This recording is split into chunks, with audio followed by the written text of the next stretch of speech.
들어옵니까? 망자 생활 3년 동안 그런 건 본 적이 없. 밥 먹고 싶을 때 나 불러요?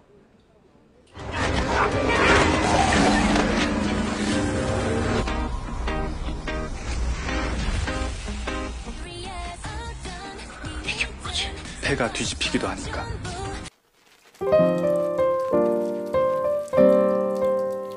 Episode 2 dimulai dengan kilas balik 5 leluhur Kiju yang meninggal dengan kematian yang mencurigakan pada usia 35 tahun.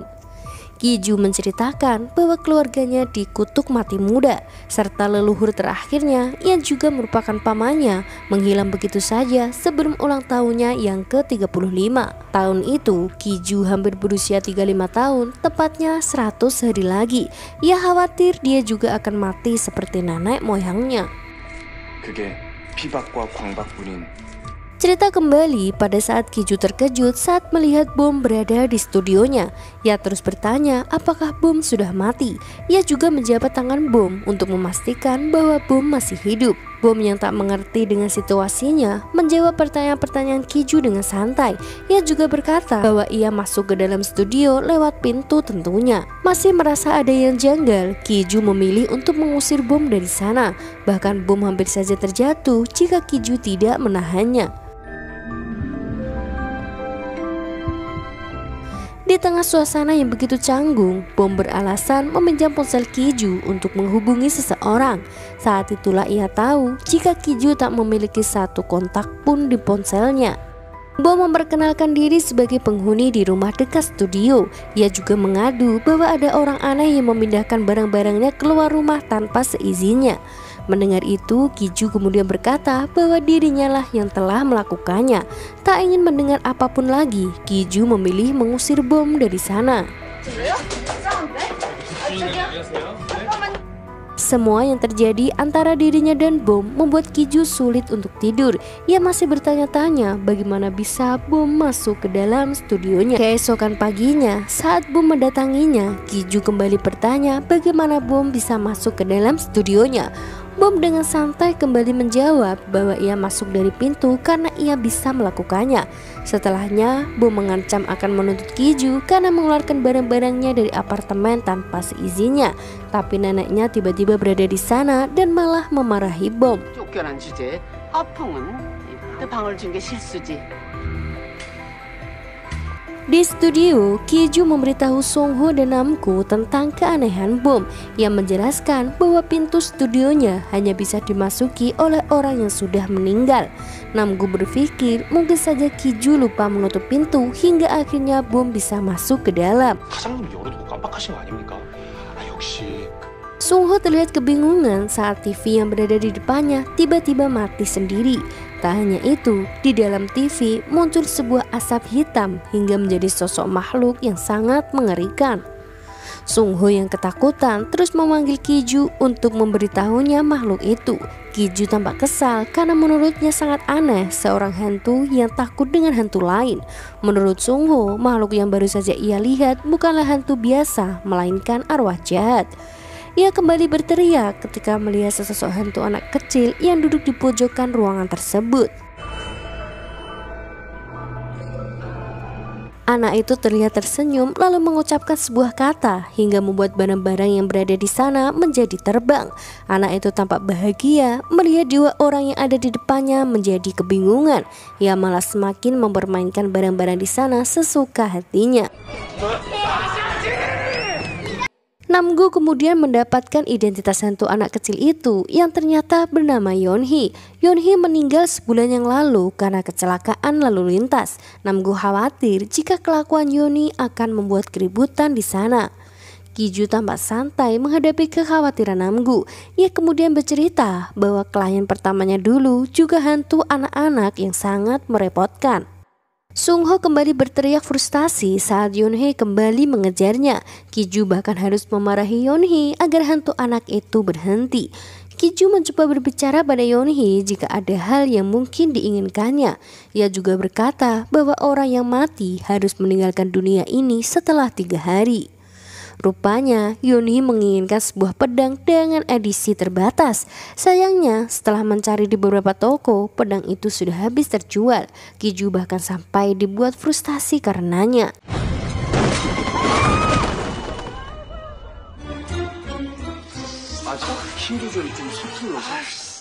Sementara Sungho terlihat sedang memasuki tubuh seorang pria. Ia terlihat bersantai dan menikmati ketampanan pria itu. Bahkan seorang wanita mendekatinya dan meminta nomor teleponnya. Tapi Namgu menolak dan berkata masih mencintai cinta pertamanya. Tiba-tiba Bom berada di sana dan membuat Sungho terpesona. Sungho sangat yakin bahwa Bom adalah cinta pertamanya yang sempat ia lupakan. 잠시만요.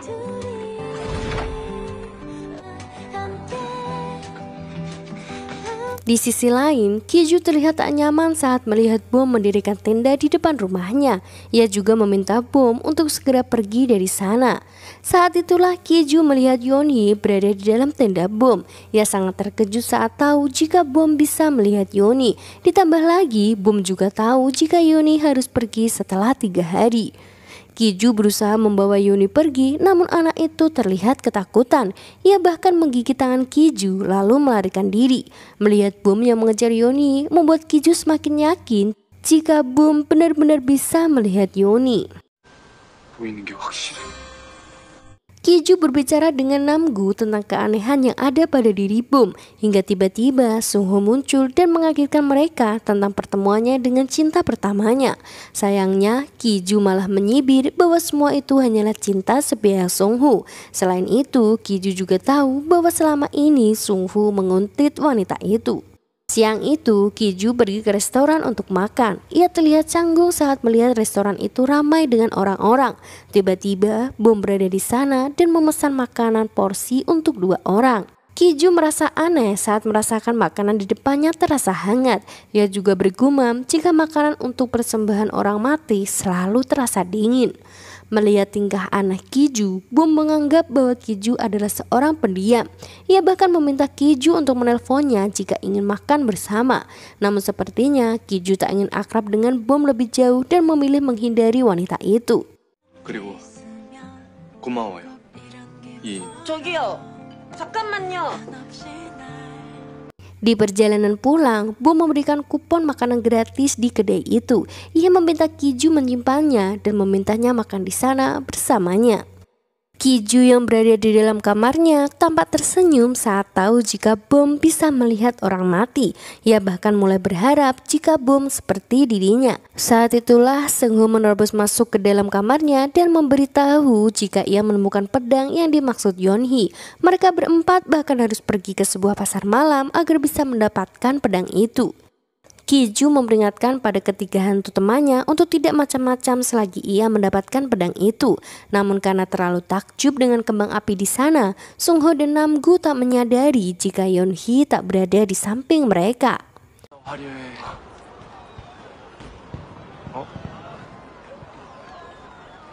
방금 전까지 쏜다. 윤혜야.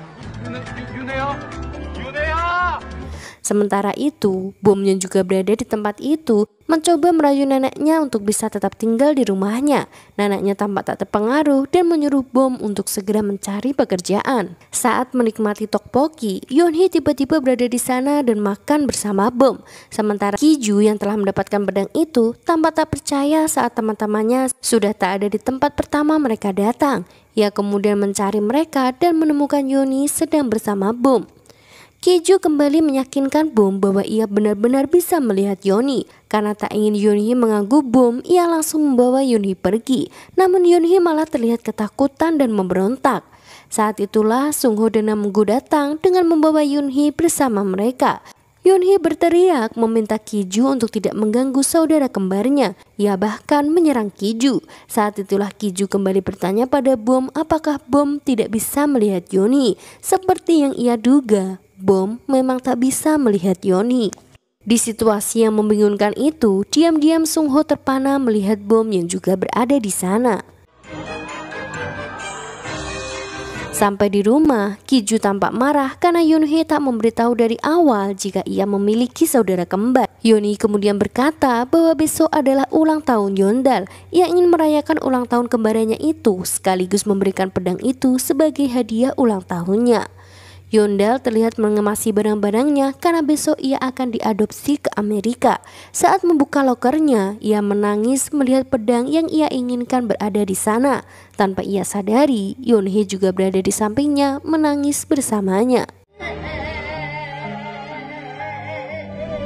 Ki-ju yang kecewa karena bom tak seperti dirinya memanggil polisi untuk mengusir bom dari atap rumahnya. Siang itu, Ki-ju bersama Sung-ho yang merasuki tubuh seorang wanita pergi ke panti asuhan untuk mengadopsi Yeondal. Setelah tahu kenyataannya jika Yeondal akan diadopsi, ia meminta Yeon-hee untuk memberikan ucapan perpisahan terakhir kali pada saudara kembarnya itu. Yeon-hee putus asa dan bertanya mengapa dia harus meninggalkan Yeondal sendirian padahal dia tidak melakukan kesalahan apapun. Ia kemudian bercerita bagaimana ia bisa meninggal. Yeon-hee dengan penuh semangat terlihat membawa uang tabungannya untuk membeli pedang itu. Namun saat di penyeberangan jalan, seseorang menabraknya hingga membuat uang itu jatuh ke jalanan. Yeon-hee berusaha mengambil uang-uang itu, namun sayangnya sebuah mobil dengan pengemudi yang mabuk menabraknya.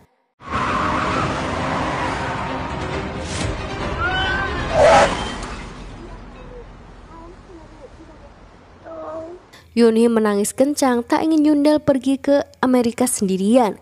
Ia takut jika di sana tak ada seseorang yang menjaga adiknya. Melihat itu, Ki-ju mulai bercerita bahwa dia juga seorang yatim piatu. Namun ia memiliki seorang paman yang selalu menjaganya. Ia meyakinkan Yeon-hee jika Yeondal pasti juga akan menemukan seseorang yang akan melindunginya. 윤달이 괜찮을 거야. Akhirnya Yeon-hee bersedia memberikan perpisahan pada Yeondal terakhir kalinya. Yeondal akhirnya pergi ke studio milik Ki-ju.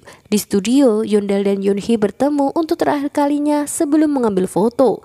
Yeon-hee meminta saudara kembarnya untuk berani dan menunggu sampai dia menyelesaikan misi yang ditugaskan padanya. Hal itu memberi Yeondal keberanian untuk mengucapkan selamat tinggal terakhir kali pada saudaranya.